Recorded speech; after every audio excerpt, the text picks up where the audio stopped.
Hello, all sentient beings, and welcome to Transmissions Alt Mode, where we talk about all news, comics, and media related to the...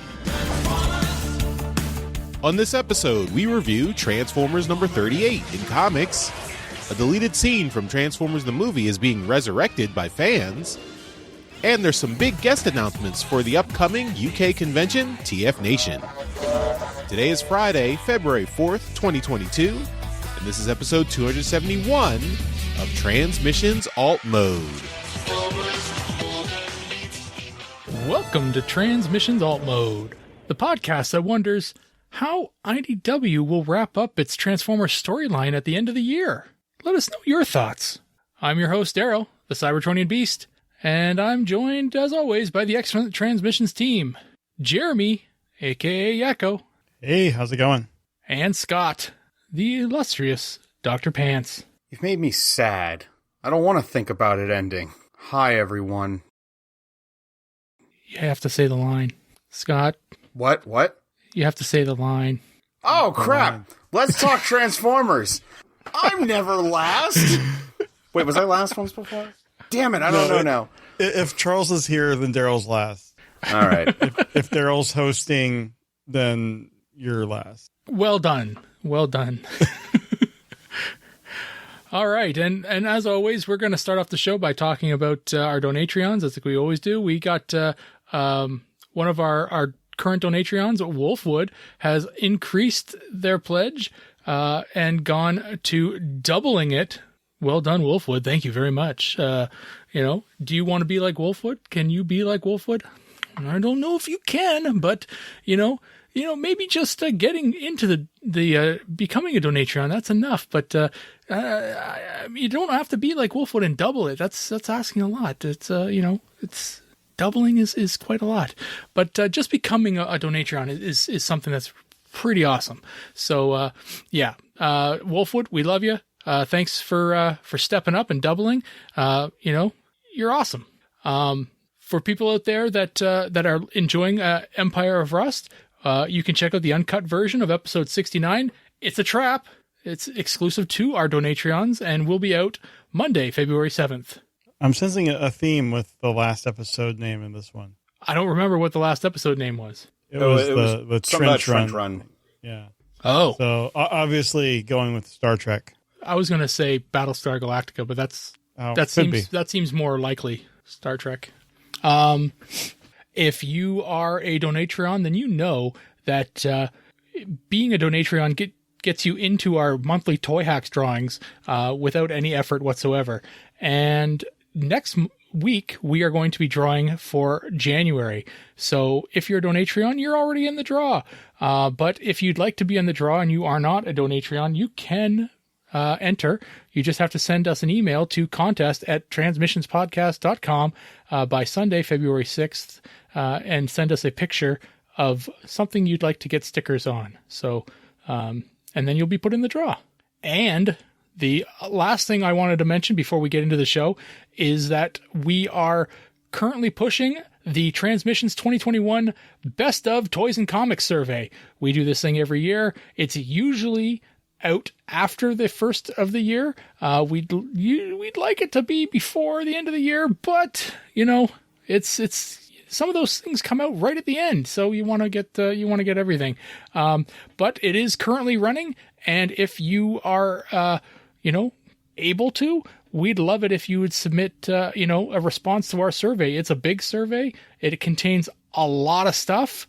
I'd like to think it has everything in it from last year, but who am I kidding? I likely missed something, and it's a good chunky survey. So take a look. As an added bonus, as an incentive, we are offering some prizes though, and these prizes are for people who are willing to enter an email address and tell us who they are, because we got to contact them if they win a prize. But you don't have to. It's not necessary. But if you want to be entered in the prize, we got to know who you are. So for entering in the contest, you'll be put in a draw for 3 prizes. The first is what we're calling a media pack. It's the 4K release of the 86 movie that just came out. and it's also accompanied by a art print, and that is a pretty cool prize in of itself. But we're also bundling that with the Respect the Prime Constructed Cold EP CD, and that is done by Distortion Productions, and that is something our good friend Jimmers has put together. So that's our media pack. The second prize we've got is Generation Selects G2 Megatron, and that is something that's also pretty cool. It's a new figure. It's sealed, so don't have to worry about anything used. And that's another cool prize. That's the second prize, and the first prize is the Mastermind Creations Vexo Prominion. That's the Batman or Batwing figure, and this was the TFCon Online, formerly TFCon Orlando exclusive from 2020, and it sold out crazy fast. And we just happened to have an extra one kicking around in our prize closet, and we thought, what the hell, let's give this thing away. So we're doing that. So if you want to be entered in a draw for one of these three prizes, take our survey and let us know your email address. And the email addresses are only going to be used for the survey. We're not collecting them for any nefarious reasons. But that's it. And let's get started with the show with comics news. Okay, in comics news, we have just one thing to mention, or two things, but the first thing is that we have a new cover for Transformers War's End. This is issue number 1. It's a new miniseries that's coming out. This is by Freddie Williams II, and this is cover B. So we are getting some new information about how the last series, this last storylines of IDW are going to start unfolding, and it's going to start with War's End. So we've got the first cover artwork here for this. I just closed the tab. When is this scheduled to come out? I don't even know if it says it on here. It doesn't say it in the news story. I mean, roughly since Previews World is showing it, I'm guessing like about 3 months out. Okay, that makes sense. Or, I don't know. It's coming out in the future. Cool. All right. And all right, so look forward to that. We've got here we are. It's February, and that means there's the clock's ticking on the IDW storyline. So as I said in the intro, we're curious to know how everyone kind of thinks IDW is going to wrap this up. We've all got our own opinions. So, if you do want to let us know what you think IDW is going to do with the end of their storyline, let us know. Write in. Contact us on all of our feedback or one of our feedback channels, and because we're genuinely curious as to how everyone thinks they're going to wrap it up. Yeah, I can guarantee it'll end better than Dreamwave did. Yeah. That's a sure shot right there. That's for sure. So the last part of comics news is Jeremy, you wanted to follow up on the Comixology backup stuff. Yeah, we had a tweet from Mikey from Moonbase 2 bringing up how when IDW lost the Godzilla license, all of his comics disappeared from Comixology, and I followed up asking if it was from the libraries or just the store, because that was like the one piece that I wasn't sure about. And he said from his library. So that's even more reason why you should start backing up your IDW comics right now, just to make sure you have it, books that you paid for, that you have DRM free versions on your devices backed up, just to make sure you don't lose them. I mean, it's possible they could work out a deal where they keep it, but in the history of comics, it's not likely. Mm-hmm. So yeah, just, backing up everything is a good practice anyway, but in particular, things like this, digital comics, so easy to lose. Yeah. So think about all of those possible Humble bundles and stuff like that you may have purchased in the past. Well, Humble bundles they stay on the Humble Bundle site. So those do they? Yeah. Oh, okay. Because we re-download those, you go to Humble Bundle to download. Gotcha. And those are DRM free too. So right on. All right. Well, I was not aware of that. I don't do digital comics, so I just I just assumed that they were kind of attached to the Comixology site. No, I mean, but still also good, back up those Humble Bundle ones too, just in case you don't know what'll happen. Yeah, cool. Right on. Well, that's it for comics news. Let's get into our review for this week. All right, we are getting back into the main ongoing story this week, and is Transformers number 38. This was written by Brian Ruckley, art by Anna Malkova, colors by David Garcia Cruz, letters and design by Jake M. Wood, editor is David Marriott, assistant editor Riley Farmer, supervising editor is Tom Waltz. There are 3 covers this week. Cover A has the walls are closing in upon Optimus. This is by Alex Milne. Cover B has shows Megatron has Ultra Magnus in the palm of his hand, and this is by Chris Panda. And Retailer Incentive shows Soundwave sneaking up on Optimus, and this is by Livio Ramondelli. So, Dr. Pants, which one of these 3 do you pick this week? Oh boy. I mean, I love me an Alex Milne cover, and that's the one I got, but I kind of wish I'd gotten that Retailer Incentive cover, because I also really, really love Livio Ramondelli, and I love Soundwave, and I think that looks really cool, the pose with Optimus. It also looks like a much more G1-y looking Optimus. I know it's still the current comic version that's like the Cybertron one, but it still looks more G1-y, and I like that. The gun is covering up a lot of that. Yeah, so I like that. I'm going to say the Retailer Incentive cover. I think it just looks really, really cool. All right, cool. Daryl. Well, when I saw cover B, I thought, why is Megatron playing with an Ultra Magnus? So I thought, oh wait, it's not a toy. It's a metaphor. The RI cover, the Retail Incentive cover, when I look at it, I think, how does Optimus not notice the extremely bright light coming from behind him? But all kidding maybe aside, that's a metaphor too. It might be a metaphor. But all kidding aside, the cover I'm picking is the Alex cover. That's it's almost you almost don't have to ask me when there's an Alex cover involved. I'm going to take an Alex cover. It's just, he puts so much detail into his work, and it's just a great looking cover. Even though it's the shitty bodied Optimus, it's still an Alex cover. At least he made the proportions work, though. Right. Yeah. I mean, the artists, I appreciate when they're doing what they can to try to reconcile the design they're forced to work with and, the desire to make it look good. Mm-hmm.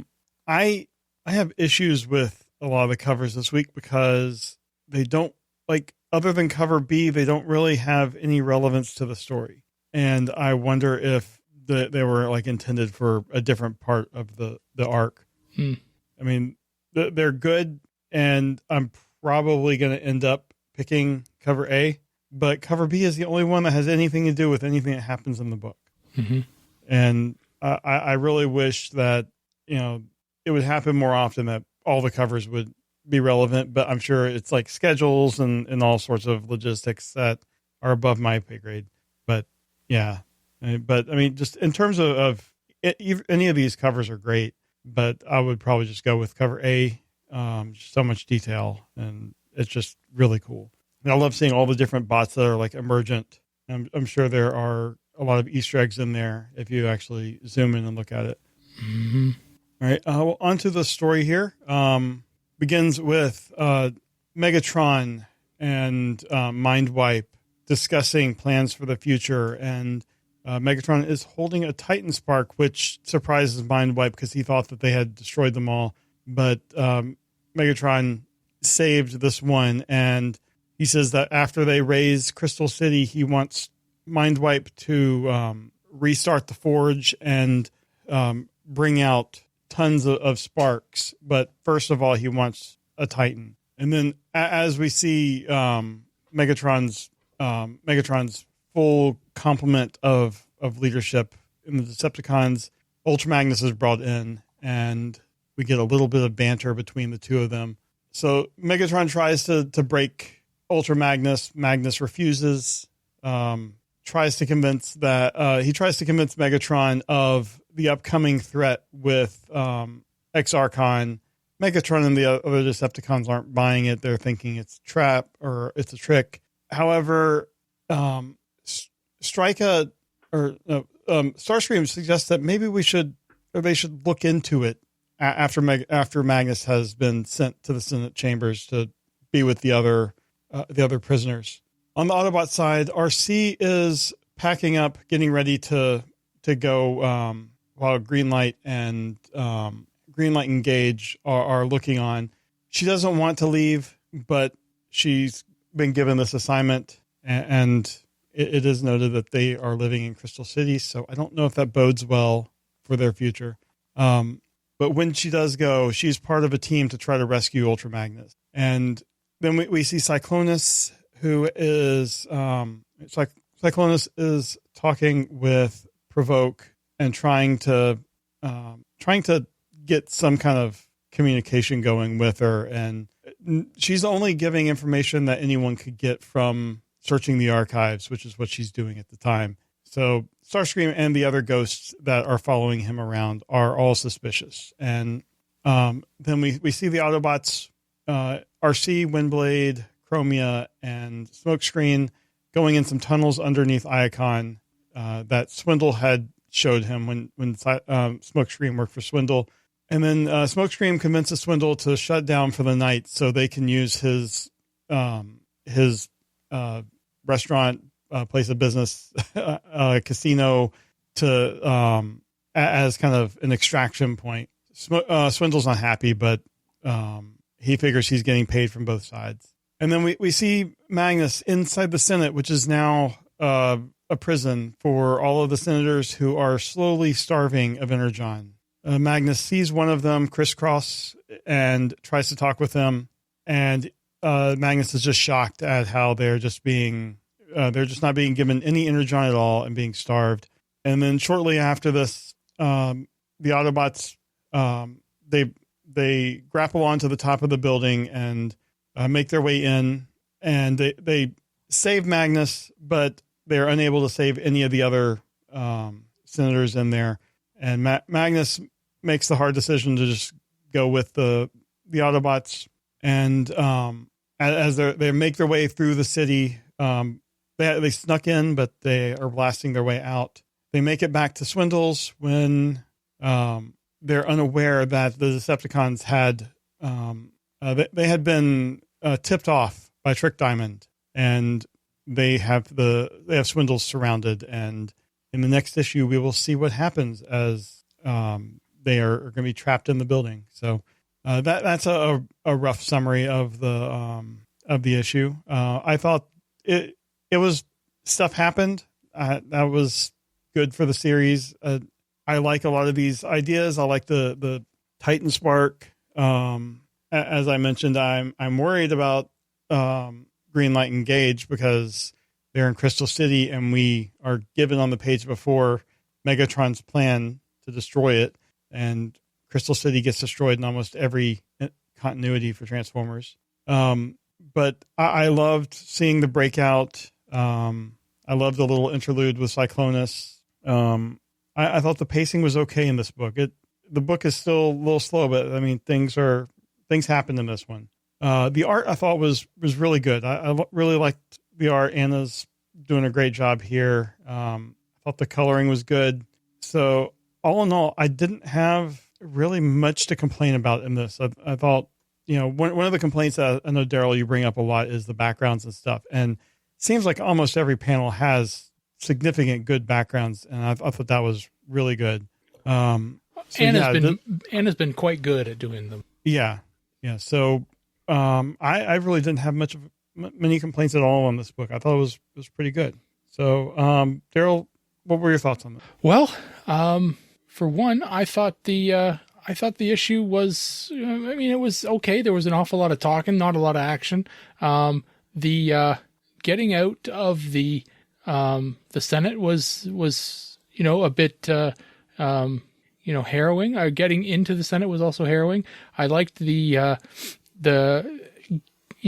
accessing or like the plan to get in, because it did accidentally kill somebody.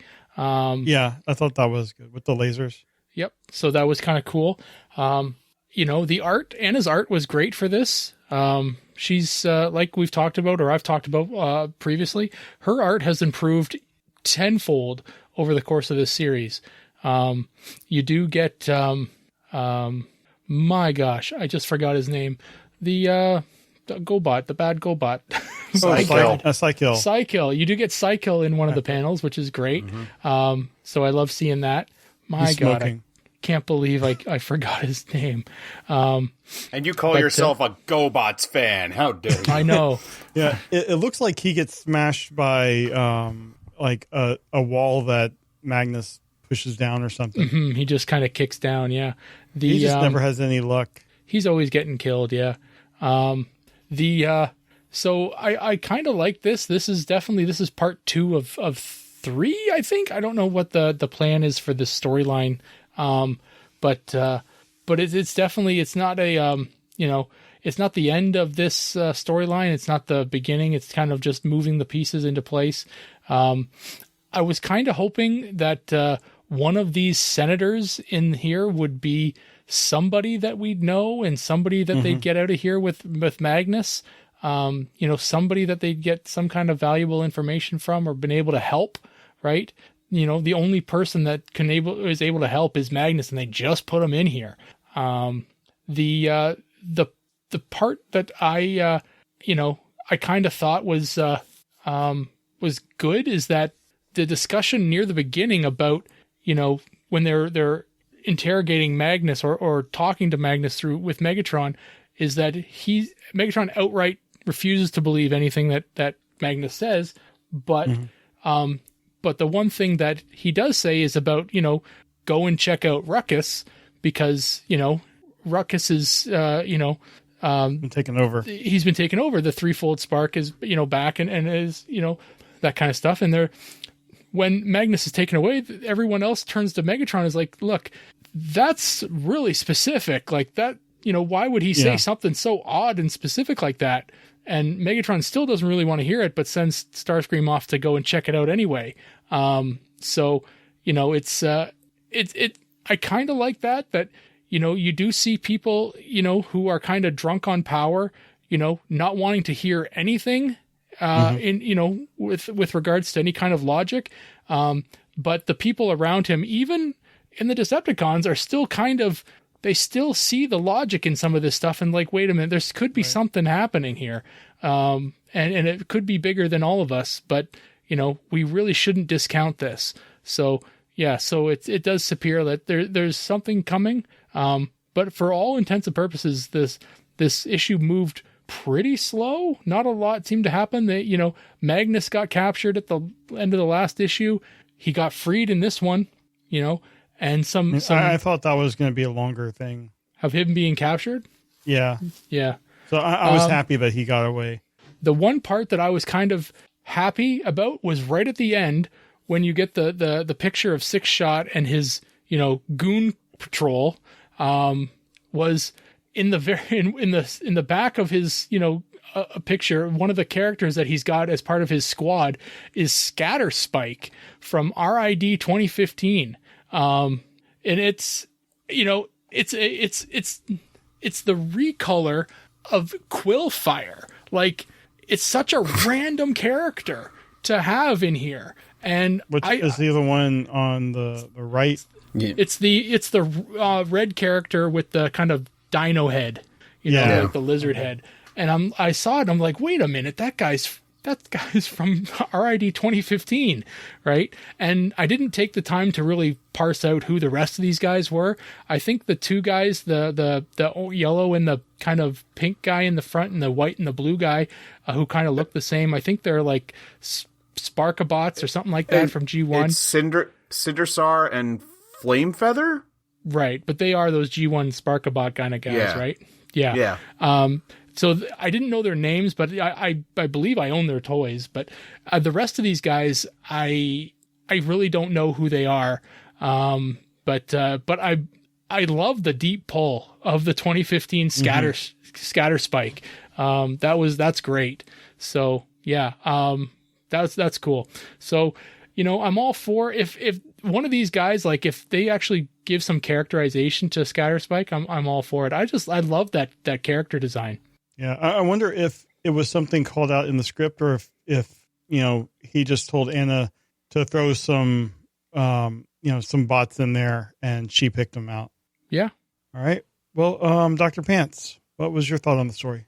I liked it. I'm really glad that we got like kind of a heist issue where they break out Magnus, and it all happens within the issue. Like he's put in there, they break him out, you get the setup, you get the rescue, everything, and then we're just setting up for a big fight at the end. So even though this is part of a story, it felt nice to have like one big event happen in there. To kind of talk about what Daryl was talking about with getting another senator out there. Two things. Number one, I really wish that it hadn't been Crisscross, because Crisscross is not any previous Transformer we've ever gotten. Because I went looking, and apparently he only ever shows up here in this continuity. He just makes you want to jump. Wow. Oh my, Jeremy. Oh my. What the hell was I going to say? Sorry. No, it's okay. I actually, because they use it in Crisscross, I'm like, why didn't they use like Crosswise? Because wasn't he like a senator at some point? Was he in this continuity? I don't remember, but it would have just been nice for them to throw that there. On the remark, though, of them getting anybody else out, I don't think it was going to happen just because of the discussion Magnus had with him, where he's just like, we chose this resistance, you go and fight your own way. Like, the senators aren't going to be good at all. Politics has fallen. Let's punch people. That's what Magnus needs to do. He needs to punch people. So, yeah. But I'm with you. I would have liked to have seen, somebody at least, referenced in there, because even looking at the, like, image, there's nobody there. I liked everything in this issue, really. I loved Smokescreen. I loved his discussion with Swindle. That one look on his face that Anna did, like, that shit-eating grin of just like, listen, I just gotta get this package out here. It's fine. You'll be compensated. I like everything going on with Exarchon and the Threefold Spark. I've been interested in that, like, ever since they brought up, the War of the Threefold Spark, and it's just been like, what are we talking about? And that's coming to fruition. I love the interrogation of Magnus, because he's like telling them like, no, this is happening. And I think Strika even stands up for him and goes, Magnus doesn't lie. He can be mistaken, but he does not lie. Mm-hmm. So like there's still some respect there. Right. Mm-hmm. And I like that about what's going on here, because we've got people, in the Decepticons and Autobots who all know each other from this history. And it's kind of playing into that, and I really like it. Talking about, the references, like Psykill being in there, that was a lot of fun. That last panel was Six Shot. Like, yeah, you've got the Sparkabots, which is cool. I thank you for bringing up the 2015 Transformer, because I was like, I know he's from 2015, but I have no idea who it is. I had to look up his name. I have the Quillfire figure, but I was like, it's not Quillfire. He's different colored. I had to look it up, though. Okay. Next to him is Nautilator, one of the Seacons, which, give me more Seacons. I love those guys. They were my toys. And to the left of him is Jolt, one of like, what were they, laser bots or laser rods? Yes, yep. Laser rods. Mm-hmm. Yeah. Like, that's awesome. I love the G2 crappy gimmick toys. That was great. And I don't know if that's Ravage in the back, or if that's one of the Action Master guys. Mm-hmm. Like, I know we had Catgut earlier in the series, and I'm wondering if that's just one of them. And then the other two to the left of, like, Joel, I don't know who they are. The one's kind of, like, broadside colored, and then the other one's, like, vaguely Roadbuster, but yeah, I don't know who that's supposed to be. But still, I love that they throw in, these references and whatnot to all kinds of other characters and whatnot from other series. But I'm enjoying this. I really, really want to keep reading and find out what's going on.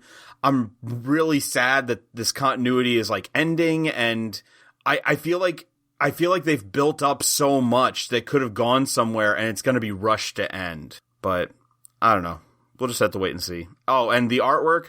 I just wanted to say, like, I liked Anna's artwork from the beginning. Like, when she first showed up in this book, I thought it was good. But like what Daryl said, yeah, you're right. She has gotten so much better since then. Like, this artwork's fantastic. And now whenever there's a Transformers book she drew, like, I am excited for it. She's probably my favorite artist on the main book who pops up regularly.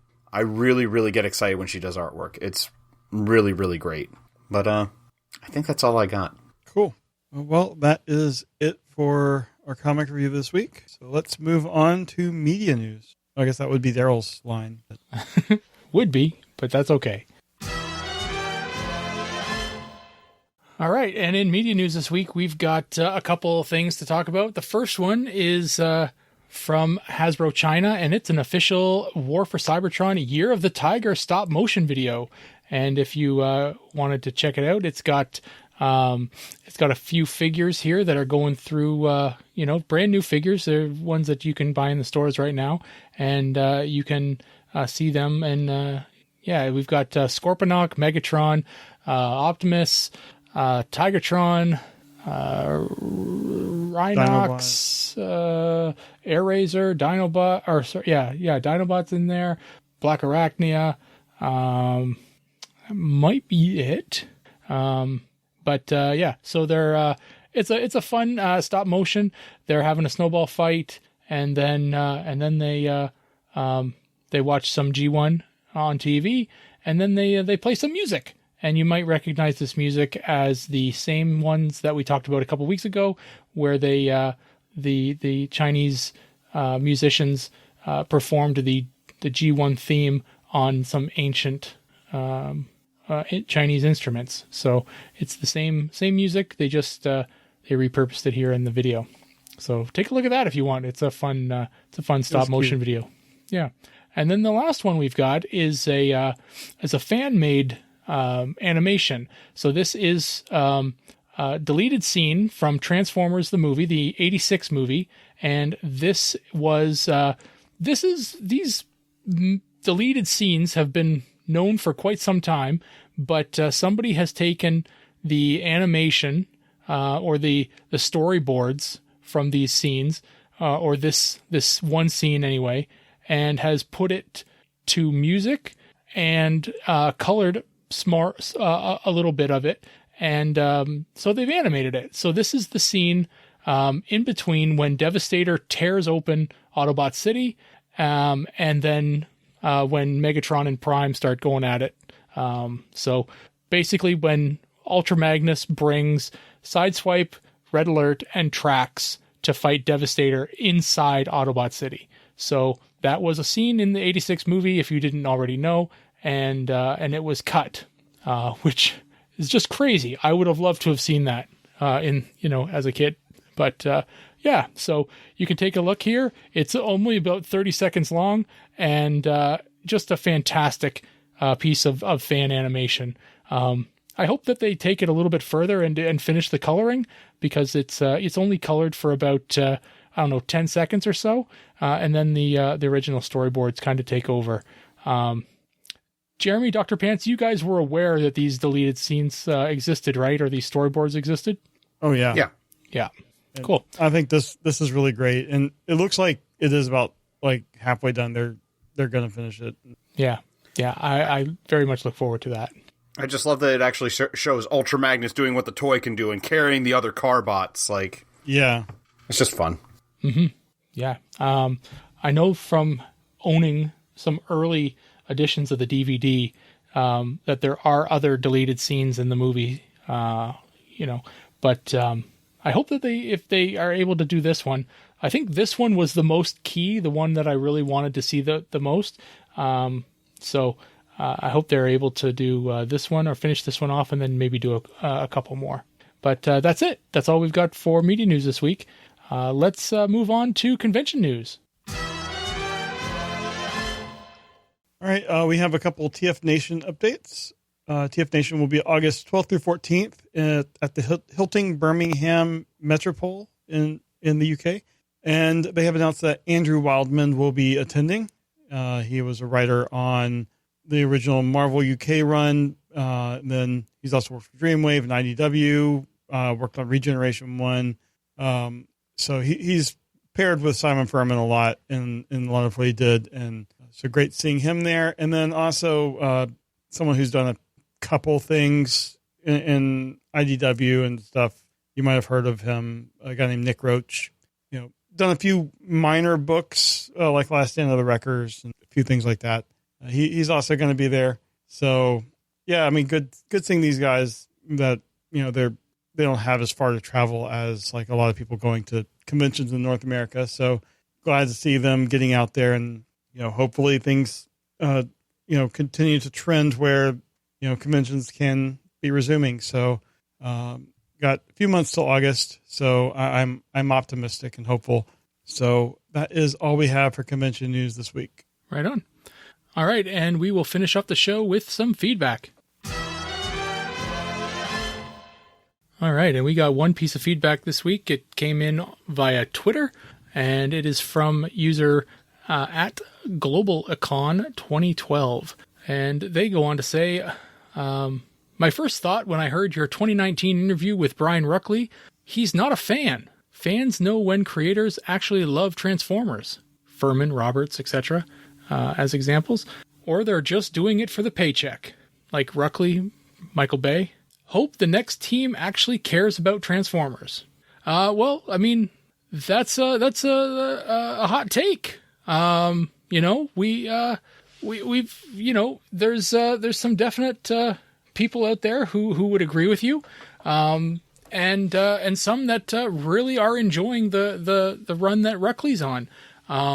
There were people at the end of Roberts' run who hated it, who absolutely hated it, and felt that he had run his course. But he did know Transformers very well. So a little bit of knowledge can be good, but it can also maybe go too far.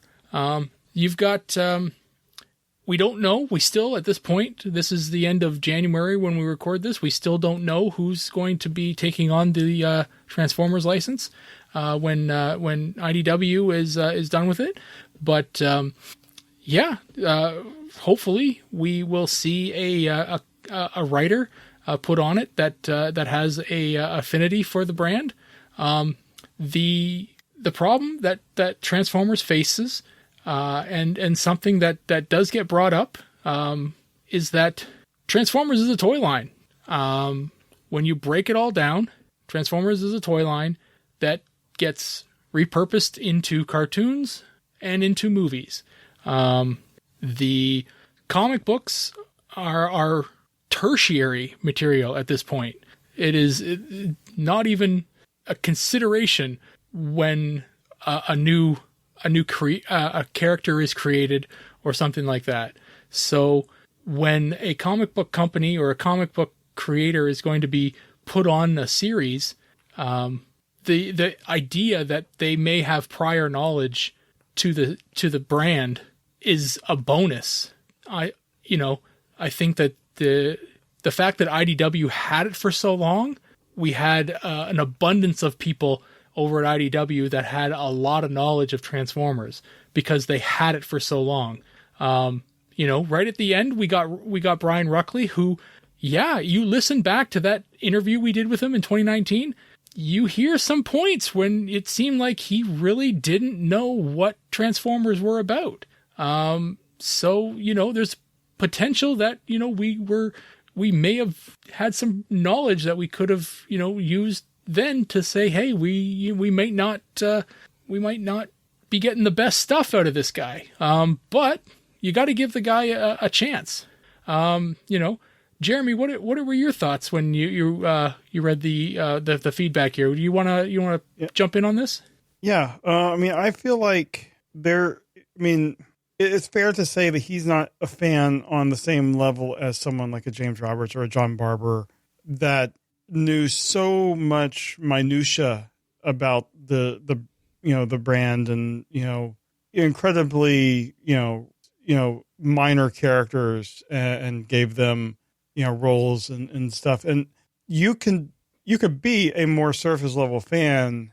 And I believe that's kind of where Ruckley was. He's, aware of it, maybe had read some of the UK comics, read, some of the US stuff, seen the cartoon, but just, it wasn't, his life. He wasn't involved in like the, fanfic community and stuff like Roberts was. And it just, different levels of fandom, but, still being a good writer. And I still feel like, he's had a lot of really good ideas in the run. And, the use of some of the characters has been, really interesting to me. My biggest issues have always seemed to pacing and stuff. Like, he's coming from a background of writing novels, and writing comics is a completely different medium. And I just feel like this adjustment of writing and ongoing for as long as this has been a rough adjustment. And, I feel like if the pacing had been tighter, people would probably have a lot fewer complaints. It's just, you open up, especially with the Transformers fandom, you open up one area for complaints, and then it's just like the floodgates open and they pick on every little thing.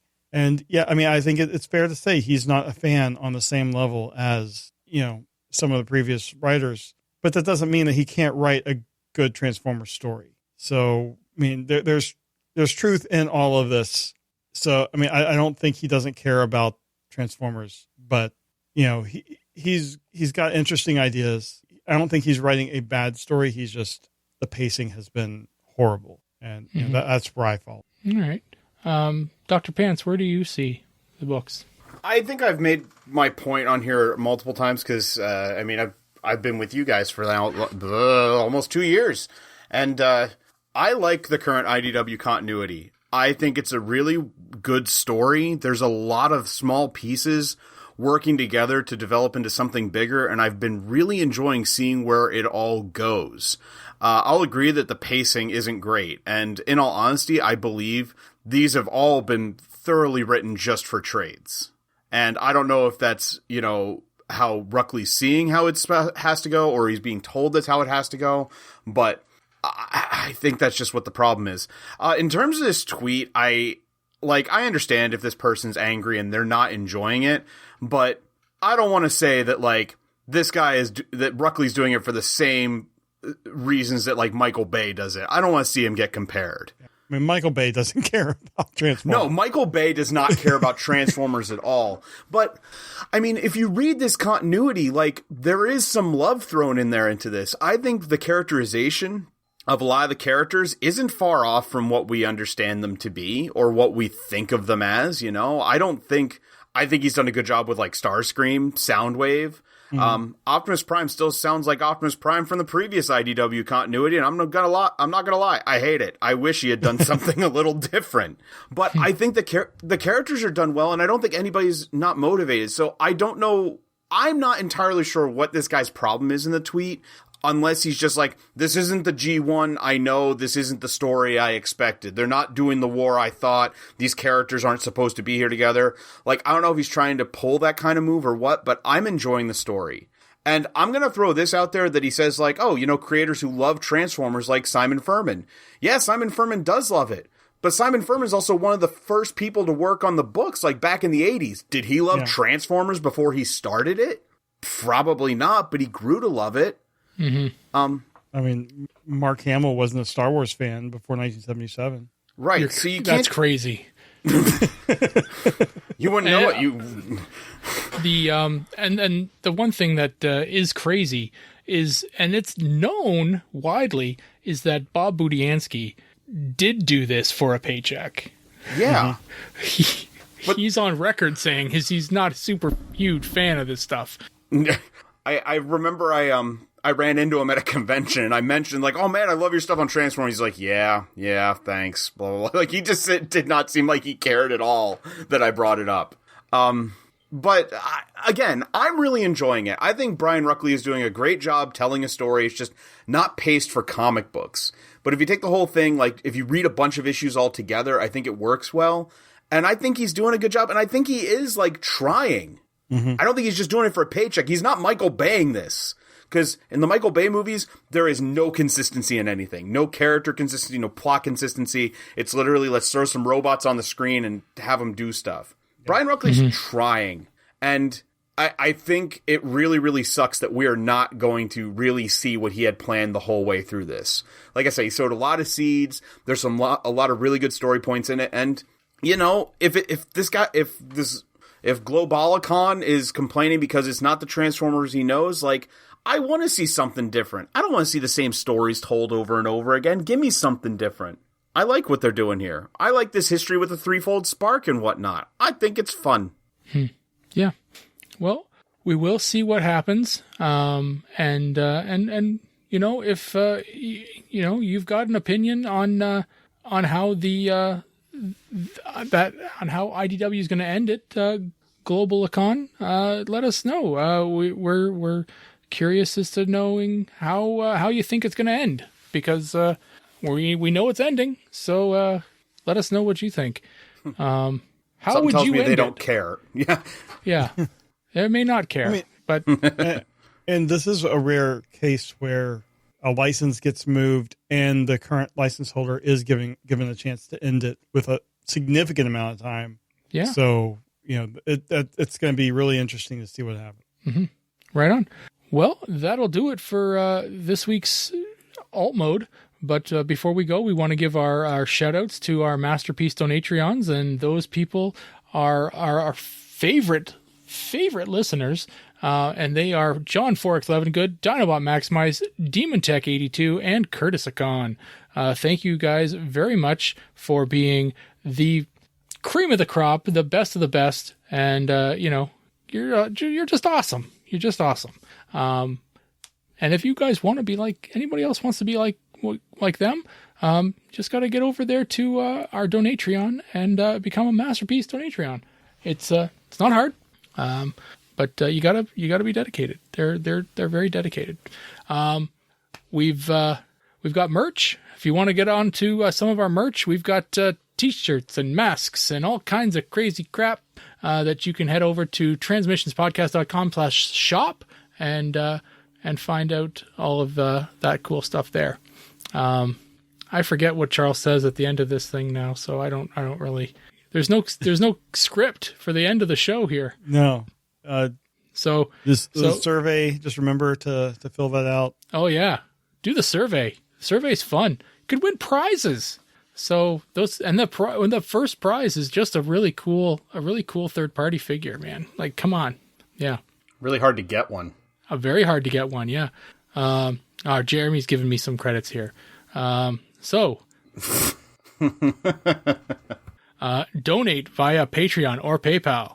Please subscribe and rate on Apple Podcasts, Stitcher. Who uses Stitcher? Spotify and Google Podcasts. What the hell is Stitcher?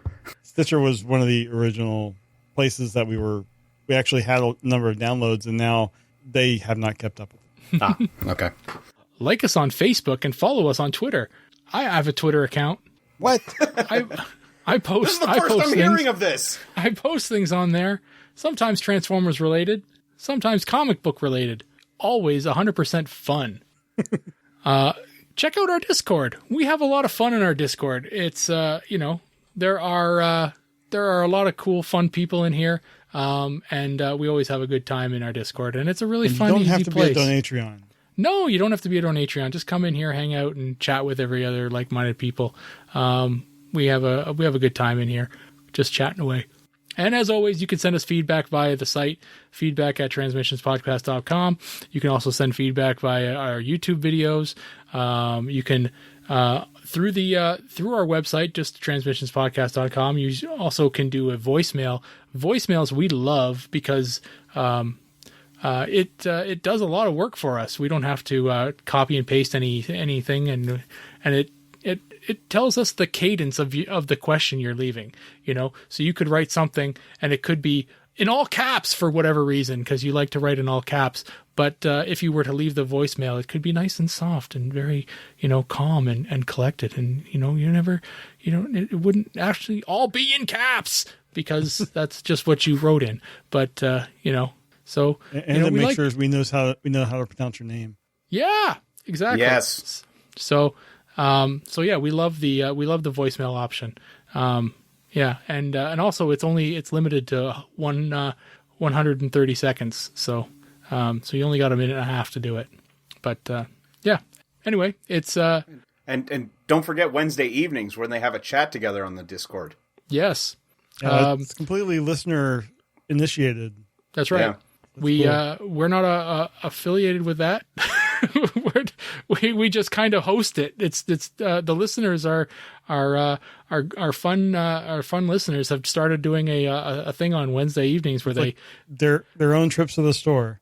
They basically do, yeah. And they just kind of hang out and chat and do what they want, and just they run their own room, in here, and it's been fun. I've stopped in a couple times, and they're having a good time. Yeah, cool. Anyway, that's it for this episode of Alt Mode. Thanks everyone for listening. We will talk to you later. Bye. Bye. See ya. Thank you for listening to this episode of Transmissions. If you'd like to join the conversation, travel to our Discord channel at transmissionspodcast.com/Discord. Want some cool transmission swag? Feast your eyes on our transmissions gear at transmissionspodcast.com/shop. If you'd like to support our podcast, go to transmissionspodcast.com/support or tell your friends about our show. We'll see you next time.